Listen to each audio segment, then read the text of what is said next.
This evening is Mame 276 released as of yesterday evening, so it is time for the monthly Mame update video. There's a lot of good fixes into some of the most popular arcade games out there on this version of Mame, and I absolutely love to see it. And just so you know, this is going to become a monthly staple on the channel, where I go over the new version of Mame and talk about what fixes are incorporated in. And a few of the fixes that I anticipate being in this version of Mame actually look like they're going to be held over till next month, so I'll give you a little preview at the end of the video of what might be coming soon. But right off the top, there are improvements to both Killer Instinct and Killer Instinct 2 in the sound department, as far as samples not playing at certain points in time. And that is the thing about Mame. Sometimes you play a game and you might not realize that there is a small problem with it. Maybe there's a little graphical glitch, maybe there's a little audio bug, maybe something in the audio emulation isn't working correctly, or it's not calling for the right sample off the ROM. And it's one of those things, if you aren't a complete expert at Killer Instinct and Killer Instinct 2, you might not notice that something was missing or something wasn't working correctly, but that's what I love about Mame.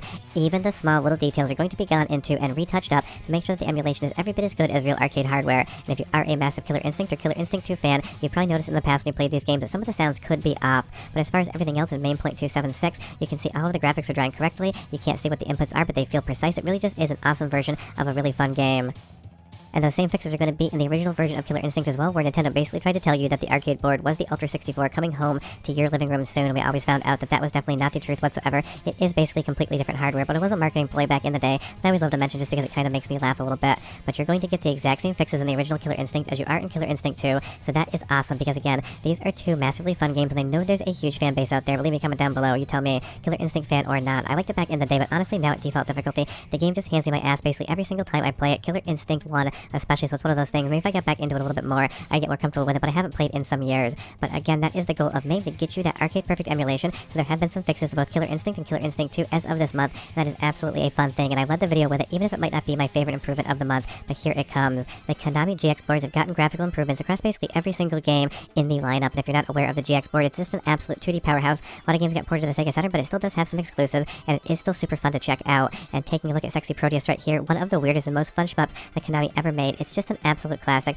and you're going to be getting a lot of different graphical improvements as far as all these games are concerned, with different overall visual landscapes. That's the thing. Every single one of these boards usually has its own video processing chips, and they're going to do a specific thing. When Konami engineers went through all the hardware and developed these games, they expected it to output a certain look, and sometimes Mame can be off on that because you have to take some educated guesses at exactly what the hardware was trying to do. But in this version of Mame, you're going to have independent layer brightness as far as parallax is concerned, and you're also going to have new commands strung together for the actual silicon on the board that's going to display the video. And if you're not aware, pretty much every single chip on the video side of things, the GX and any other 2D or 3D board, is going to have different instructions and commands it can process, and sometimes you might not notice that that command is not yet implemented. There's some definite obvious ones. If you missed the command for running the background layer, you would have a black image on the back, and that would be instantaneously recognizable. But other commands, maybe only one game in the entire library uses it, and it is a very subtle effect. You'd only learn this by going side by side with real arcade hardware, comparing the main captures and seeing what's going on, and I have done that a few times on the Hyper Neo Geo 64 side of things, sending Mame devs original captures so they can look at what the board should be doing versus what they were seeing in front of them on the emulation. And even if one command is missing, that means something's going to be missing from a certain game. I remember when the Nintendo 64 core Mr. FPJ was in development, I think there was one game that released at retail that used a command that no other game ever did, and it would be one of those things you'd barely ever notice it was not there until you put it in. But it's soundtrack sample time. We're going to switch over to Twin B Yahoo, because I love the soundtrack, and I want you to hear just how good the sound emulation is on Mame today.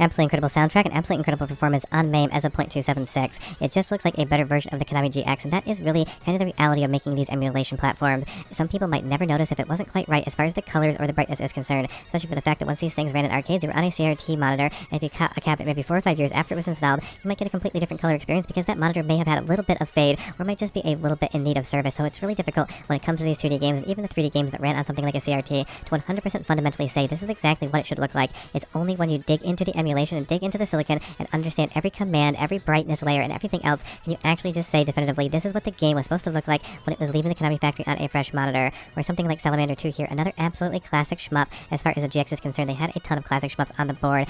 This looks slightly better to me than the last time I saw it, because some of the brightnesses just seem to contrast a little bit better than they did before. The foreground layers, the background layers, and everything else. But again, it is going to be quite subtle as to where the improvements are and when you see them. And if you haven't played these games in Mame for some years now, you might not even really remember what they look like. But these purples and blues here, here up against the background and foreground just seem to have a slightly better contrast in my opinion. Believe me, comment down below and you tell me if you are familiar with it. And again, it's not like these games didn't work before, but that is really just the magic of Mame. They give you better experiences on games you played already and make you want to jump back in. And when the goal is to have an arcade emulation experience that is one-to-one mirroring what the original hardware would do, you have to go back in and fix these tiny things, even if 9 out of 10 people would never notice them, because it really is that important. And that is just the dedication of the Mame team in action when they go in and make these small improvements that make you have a better experience. And as far as what games benefit from that new command being implemented in the emulation, they do not list that in the update notes. It's one of those things. Sometimes you actually have to hunt around a little bit to find out what is improved. If you want to take any educated guesses, or if you ever notice any of the GX games are missing some graphical effects, leave me a comment down below because I would be curious. But let's move over to SNK. One of my favorite games from them just got an update this month as well, and that is Beast Busters. It is a sound fix with some of the sound samples just not playing throughout the game or not playing at the proper timing.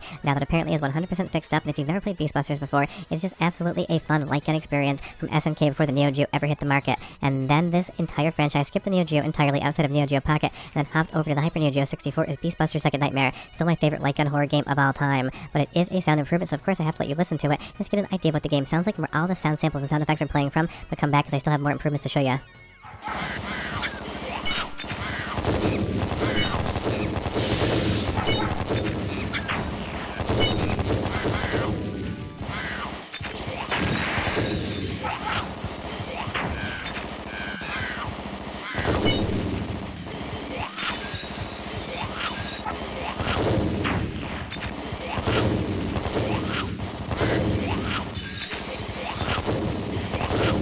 I mean, every sound effect, every explosion, every little indication that you picked up a power-up in Beast Busters now has a sound effect, and last time I played this game, I believe that maybe one of the sound effects was just completely missing, and a couple other ones either wouldn't play at the right speed, or they wouldn't play when they were supposed to. There would be a slight delay between them, and that is the type of total mismatch that you will notice when the sound is off. Even if you're not sure what sound effect is off, you're going to actually indicate in your brain that something is wrong. We're very good at telling when something doesn't sound right, even if we don't know exactly what that thing is that is missing. So as far as Beast Busters is concerned, it's got improvements this month, and I'm absolutely excited for that, but we have some more meat and potatoes improvements on the Sega side of things. So we've already gone through Nintendo and the Ultra 64 air quotes. We've gone through Konami. Now we've hit SNK. It's time to hit up Sega and see what's going on. On the Sega Model 1 side of things, the NEC V60 has seen some improvements on the processor code. Now I would say that Model 1 still is definitely not perfect emulation on Mame, but of course it is a very difficult port to have to try to emulate in the first place. Sega Model 1, 2, and 3 were very high test hardware for their era, and getting emulation on 3D is just a different beast than it is getting it on 2D. Pun very much intended because we just came from Beast Busters. But Star Wars Arcade here does seem to be a little bit more stable on that performance improvement and the overall code on the NEC V60. Your mileage may definitely vary because I didn't get too far into this test. Maybe in the second, third, or fourth level, things get a little bit more haywire, but I just kind of have to go over the top notes here. And as far as Model 1 and Model 2 emulation are concerned, every time I talk about them in a video, I get a ton of questions in the comments asking if Mame is getting better at the emulation,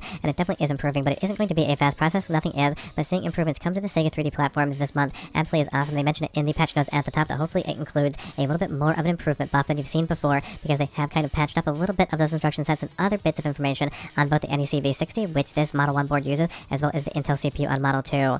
And I just think that this is absolutely something that does deserve to have perfect emulation, especially Sega Model 1, because you don't see many cabinets out there in the world for it anymore, and the only place you really can emulate it is going to be in Mame. I'm not aware of any standalone Model 1 emulator from back in the day. Maybe there was one 20 years ago that I've forgotten about or didn't know, so if you know of anything, leave me a comment down below. But to my memory, it is Mame or absolutely nothing when it comes to these games. They deserve preservation. It is nice to see that Sega Model 1 has seen some improvements this month. It's not going to be night and day different. There's still some issues in the audio and the overall performance, but it's getting better, and we always love to see forward progress. But moving over to the Model 2 side of things, this is the one that everyone always asks me about, whether or not Mame is ready to run Model 2, or people should still default to the Model 2 standalone emulator. And as far as my opinion is concerned, I would definitely still stick to M2 emulator for this moment in time. That's not to knock what the Mame team is doing here. It's just going to take a while for something like Mame to get to par and exceed the standalone Model 2 emulator that really has been worked on in forever now. But as far as Virtua Fighter 2 is concerned, it is running better than the last time I tested it. I tried to get the House of the Dead running, but I had absolutely no graphics whatsoever outside of the 2D heads-up display elements. None of the 3D, none of the background layer would show up on my installation of Mame, so I'm assuming that is just what it was supposed to be doing, even though that's not what the arcade board would do whatsoever.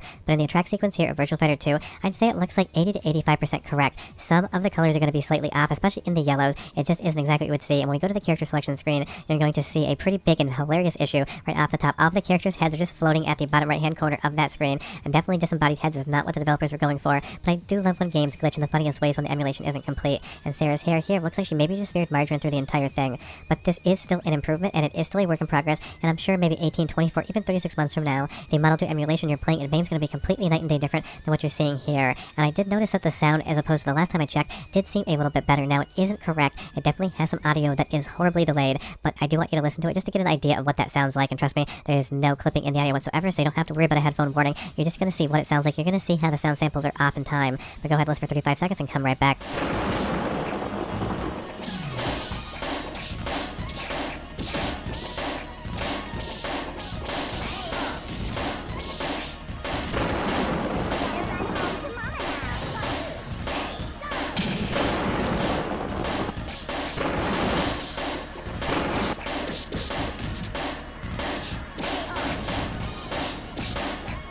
Definitely some volume issues there. It is getting close, but it's not quite there. Now, on fixes I was anticipating in Mame 276 that aren't here yet. Maybe they're just held over for the next month because they need a little bit more work. There have been improvements to driver's eyes, and Mame Hayes did show on YouTube that he's got a 3-monitor version of that working in Mame, so expect to see that soon. Additionally, there was some networking incorporated into some arcade boards that hasn't ever been incorporated in, and that didn't make it to 276 either. You can play some of the nightly builds of Mame where they test these things out, but I'm just going over the mainline update, so you're not going to see this in your version of Mame, but do expect it to be coming. And additionally, on some of the Mystic Warrior set boards, you're going to get many graphical improvements coming soon in Mame, especially some of the transitions within the game like you see here. But I would say my favorite improvements of the month have got to be the visual improvements of the Konami GX series of boards. Every single game on the platform is going to benefit from it, and having that one command coded in that was missing is definitely going to improve something once I can actually find out where it is and what it does. But that's your Mame monthly news update. If you have any questions or comments, leave them down below and tell me what's the one game you'd like to see improved for next month. But we're done. I'll see you next time. Hope you enjoyed the video. Bye-bye.